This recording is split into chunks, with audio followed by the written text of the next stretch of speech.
Heidi-ho, YouTubers. I thought it was about time to make some predictions. And all of us are always trying to figure out what's going to happen in the future. And I'm not trying to scare anybody, but if we can come up with a consensus, a reasonable expectation of what we think is going to happen in the future, then we can prepare for it and get a lot more sleep because we know we're ready to go. So, I thought I would make a few predictions. I'm going to try and stay away from the politics as much as I possibly can. But, a lot of this is inextricably connected to politics. But you can draw your own conclusions. I'm going to give you guys what I think is the possibilities or probabilities of some of these things happening, and you can let me know if you think I'm full of you know what. Let's start with the current war going on in the Middle East between the U.S. and Iran and, this side. It'll be right up here. I'm going to put it up here. The name of a country that I can't even say or print out the actual spelling here on YouTube because I'll probably get shadow banned and a lot of people get steered away from my videos. The war. It's going to continue because this country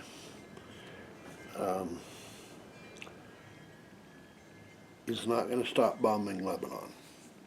Okay?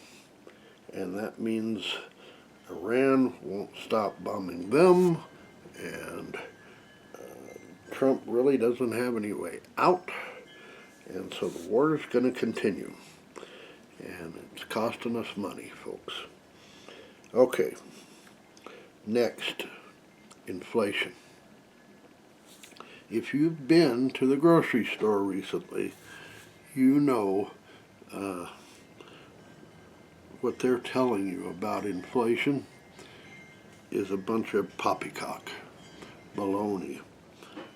So it's going to continue, I think.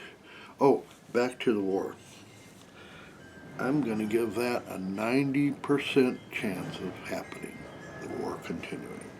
Inflation, I'm going to give a 95% chance that it's going to continue, and there's a real possibility that it could get much worse than it already is. Gird yourself for that and try to figure out how to provide for yourself as this continues, because it's going to get real costly for us. Okay, my next prediction or probability. Cities collapsing. Many cities here in the U.S. are bankrupt. I guess is the best word I could say for it. They've overspent way more than they bring in, and they have budget deficits going on, and they're not going to be able to continue like this. And many of them will go under, the cities themselves. What that's going to result in, I don't know, but I'm going to give the probability. Now, these predictions of mine, they're basically 5-year predictions. So when I say the probability of a city collapsing in the next 5 years, I think that a couple of major cities here in the U.S. are going to collapse within the next 5 years, and And you're going to see about an 80% chance of that happening, I think. Okay? Police ineffectiveness is my next topic. In many cities across the U.S. now, if you have a automobile crash, a collision, it can take hours for a policeman to show up. Oftentimes, they won't show up at all, even if it's a hit and run accident where you're the victim. You'll call 911 and they're going to tell you, come in tomorrow and fill out a form. So this is going to become more and more of a situation, I believe, and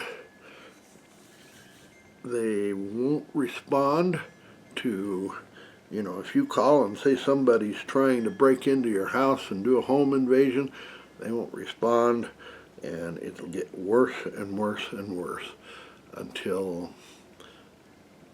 police are really going to be relegated in the future to being nothing more than security guards for the gated communities, for the rich.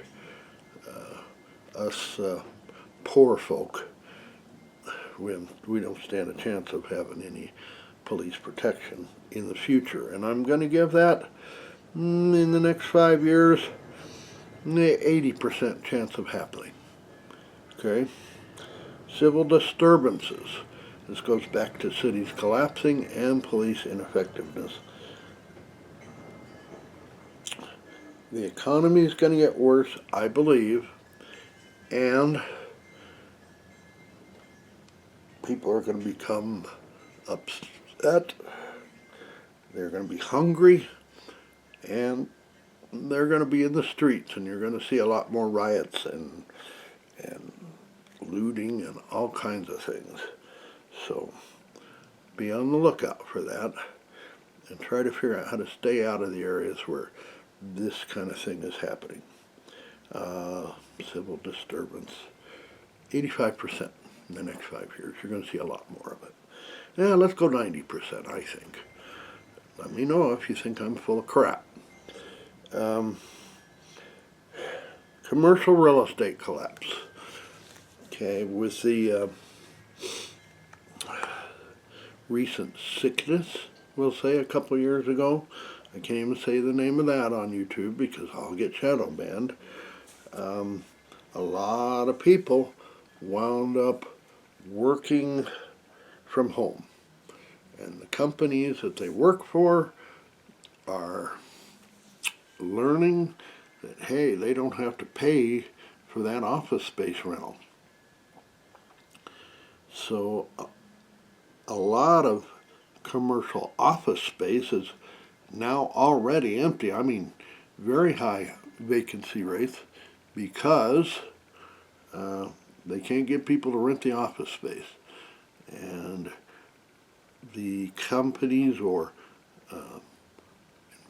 investment trusts or whoever that own the buildings are going to go bankrupt, and the banks are going to take them over.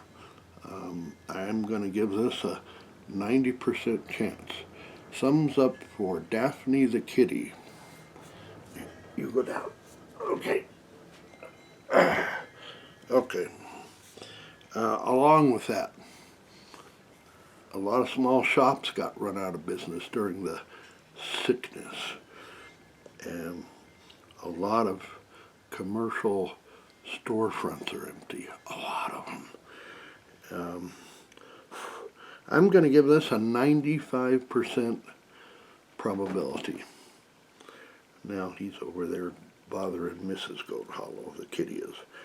And yes, his name is Daphne, because I don't know how to sex baby kitties very well. Okay.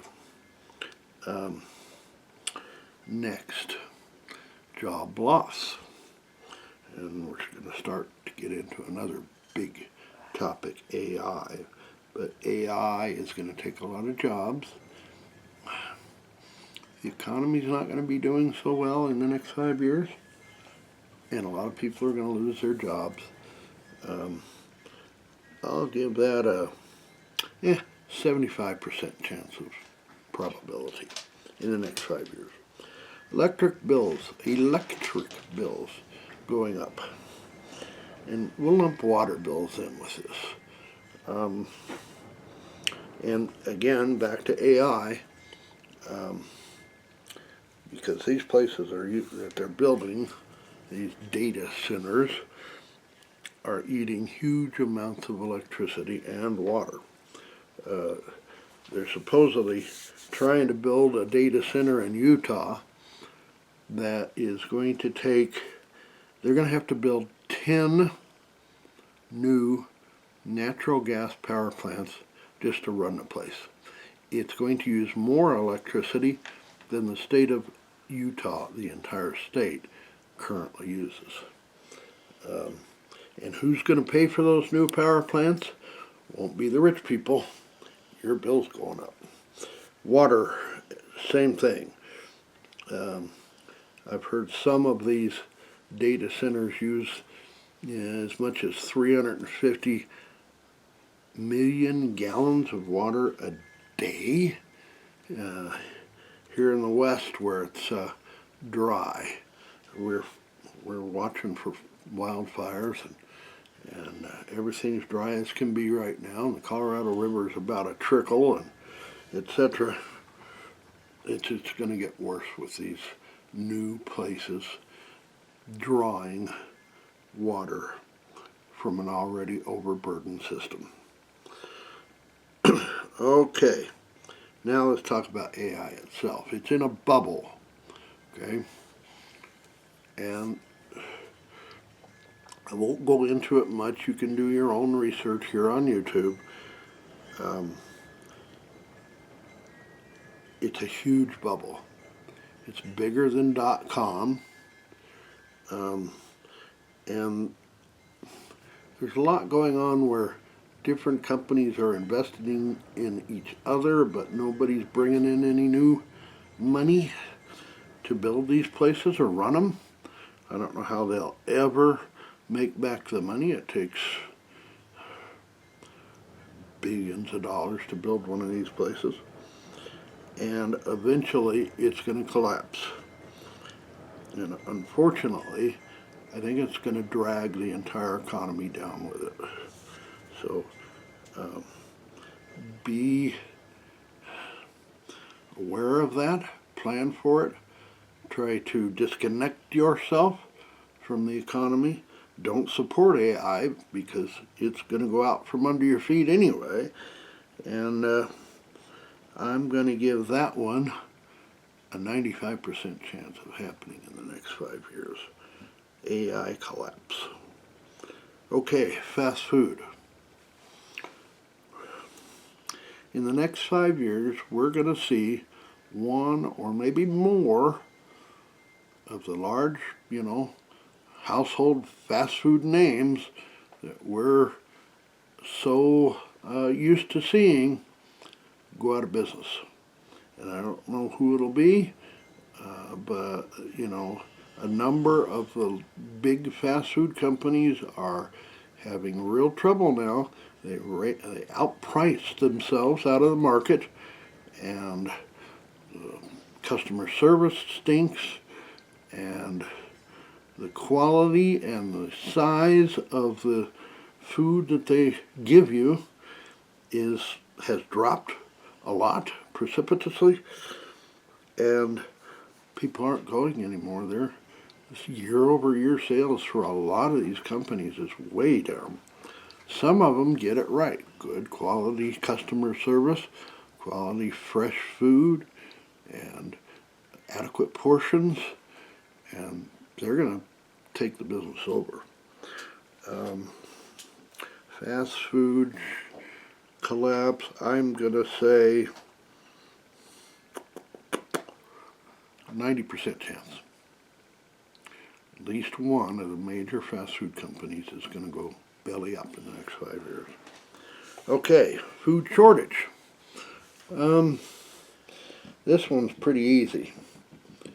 The Imperial Valley of California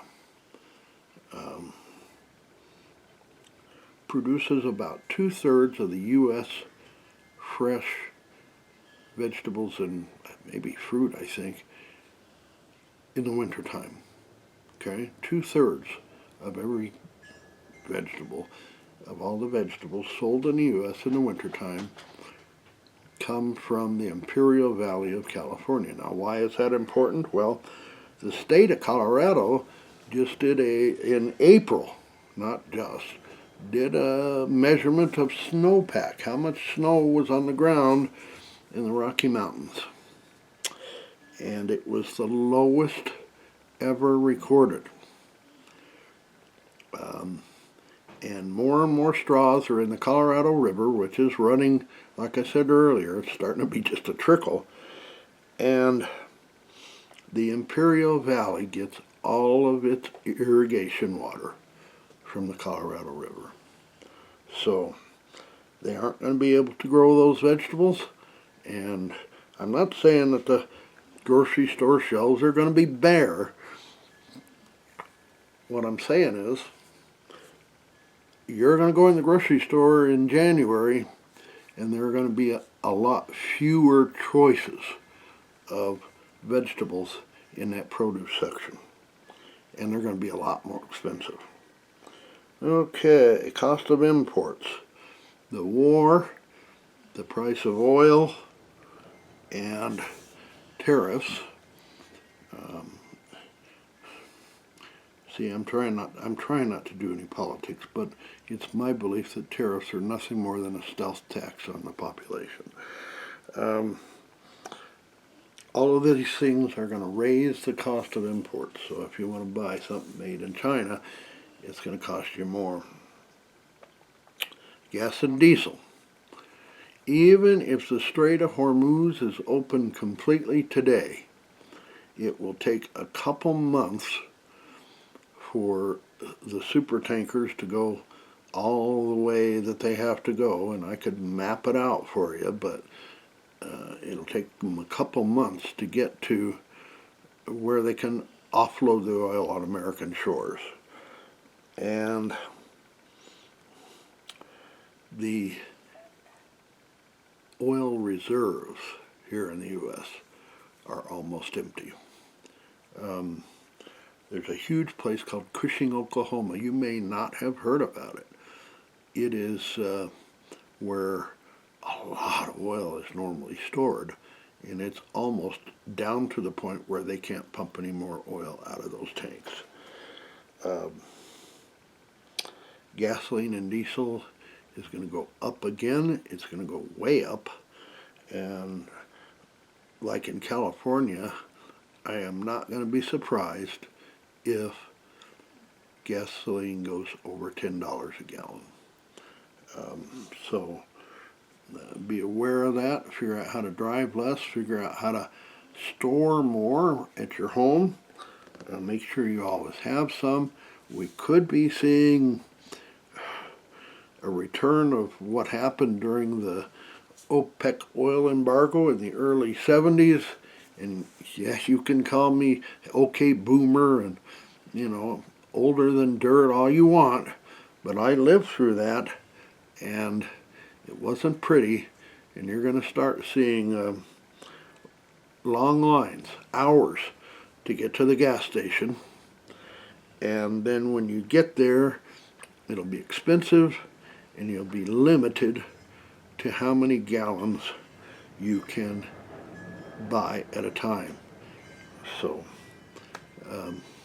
just be aware of that.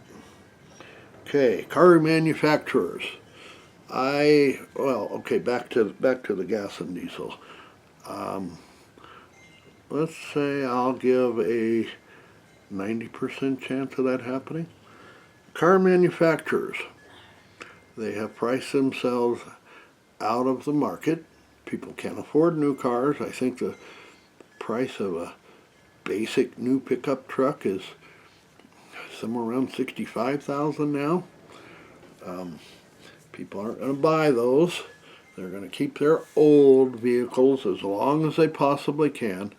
I did see something where some large auto salvage yards have been catching fire, and I think that might be a way to get people to buy new vehicles. I don't know. But one or more of the big three car manufacturers here in the U.S.